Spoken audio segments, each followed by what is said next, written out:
Why is it paused? Shalom.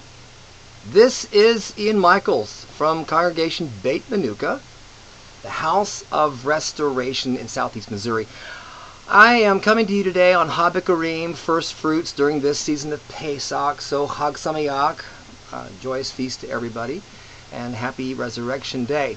A friend of mine in Pakistan, Musa Julius, asked me to make this video because he's been dealing with some of his Christian friends over there, and they're not listening to him.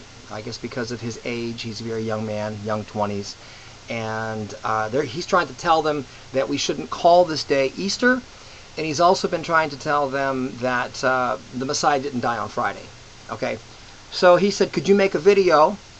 And I told him I would, to talk about these things, and hopefully this will help them, and maybe it'll help somebody else out there as well. Okay? So let's talk about this. First of all, why do we say that Yeshua didn't die on a Friday? Well, because it doesn't make 3 days and 3 nights. Okay? And why do we believe 3 days and 3 nights? Well, primarily because the Messiah said that it would be 3 days and 3 nights. You want to know the scripture? It's Matthew 12, verse 40. He said, just like Jonah was in the belly of a fish for 3 days and 3 nights, so must the Son of Man be in the heart of the earth. So it's really a slippery slope that we get on when we start saying, well, the Messiah didn't actually mean that. Okay, where do we stop that line of logic? He didn't mean this, he didn't mean this, he meant what he said when he said it. 3 days and 3 nights. Okay, you can't get 3 days and 3 nights out of Friday to Sunday. Okay? The whole reason why Friday became traditionally the day everyone believed that he died was because of what Gentile Christianity did. They didn't consult any Jew about the possibility that there might be a Sabbath that occurs during the week. They just saw the scripture that said that they were preparing for the Sabbath and said, well, it must have been Friday. Okay? But you compare a couple of scriptures and you'll see something here.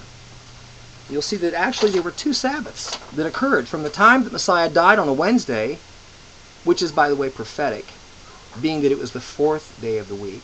How long did mankind have to wait for the Messiah? 4 millennium. 4 millennial days. So of course he came and died on the 4th day of the week. Okay? Looking at Mark 16:1, it says, when the Sabbath was past, Mary Magdalene and Mary, the mother of James, Jacob, and Salome had bought sweet spices that they might come and anoint him. Well, they bought the spices, so it was Chag Matzah, the first day of unleavened bread, a Thursday, that they had to rest and the stores were closed.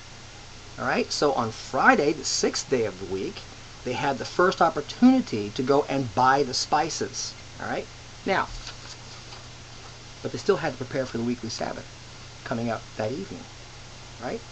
Friday is preparation day. So they were busy. In addition to getting the spices ready, they also had to get ready for the Sabbath. Look at Luke 23:56. Luke 23:56 says this, and they returned and prepared spices and ointments and rested the Sabbath day. Did you catch that? They had to wait till the Sabbath was passed before they could buy the spices, but then they prepared the spices and ointments, and then they had to rest on the Sabbath. Because there were 2 Sabbaths. Thursday, the first day of unleavened bread, and the weekly Sabbath, Saturday. Now, the Messiah had to rise on Saturday night at the end of the Sabbath. Why? Well, that's the beginning of the next day. See, as the sun sets, it's the evening and the morning, as we read in Genesis. In Hebrew thought, and the way you count a day is when the evening comes. Okay, so he rose on Saturday night. You had 3 days and 3 nights from Wednesday to Saturday night. Thursday, Friday, Saturday. Right? And the nights, Wednesday, Thursday, Friday. Okay, so he didn't die on a Friday. Right? It was a Wednesday, the 4th day of the week, and he rose on a Saturday night, the beginning of Habakkuk. And what is significant about Habakkuk? Why would he have to rise from the dead on Habakkuk? Why did he have to die on Passover?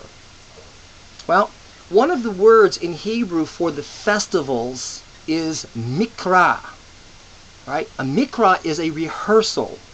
All of these were rehearsals that Yahweh gave his people, rehearsing a future event that would occur in the Messiah. Okay? The Exodus from Egypt, what is it? It's the Exodus from our sin, our Egypt.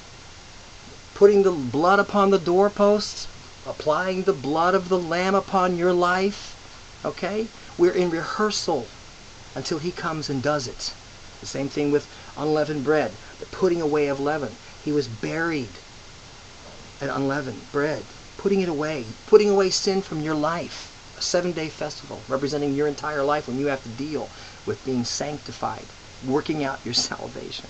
Habakkuk is first fruits. It was the day when the Israelites passed through the Red Sea to the other side. Okay? The baptism of Moses. The Messiah himself was in the heart of the earth, and when he rose up on first fruits, he came up out of the waters of the earth. All right? Your baptism, your mikvah, is your personal first fruits experience. Turn with me to 1 Corinthians 15.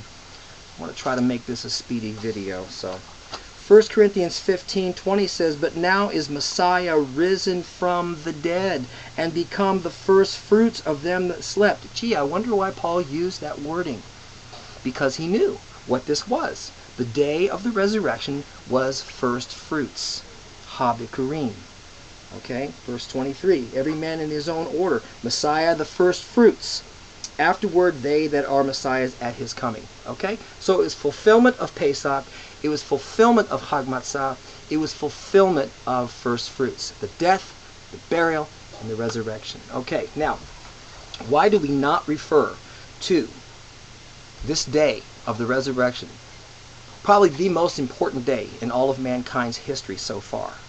Why do we not want to refer to it by calling it Easter? Why? Because Easter was the pagan goddess of fertility.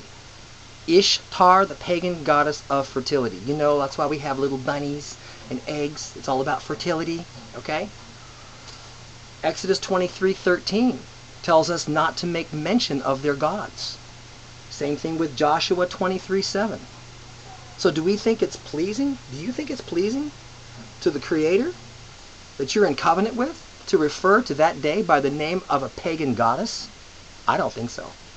And so we don't do that. We don't rename it. It's already been given a name by the Almighty. He called it Habakkuk. It's first fruits. Call it what it is. Read about the feasts in Leviticus 23. They're his feasts. He says, these are my feasts. If you're in covenant with him, these are the feasts you're supposed to be keeping. All right. Also, John 4:24, to wrap it up. Yeshua said, the Father seeks those who will worship him in spirit and truth. So if we do things in flesh, in error, in how we feel about it, that's not spirit. And if we do things in error, that's not truth. So let's be the people that the Father seeks. Those that will worship him in spirit and in truth. All right.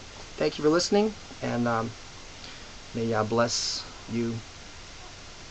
All right. How do we stop this, honey? I'm done. Bye.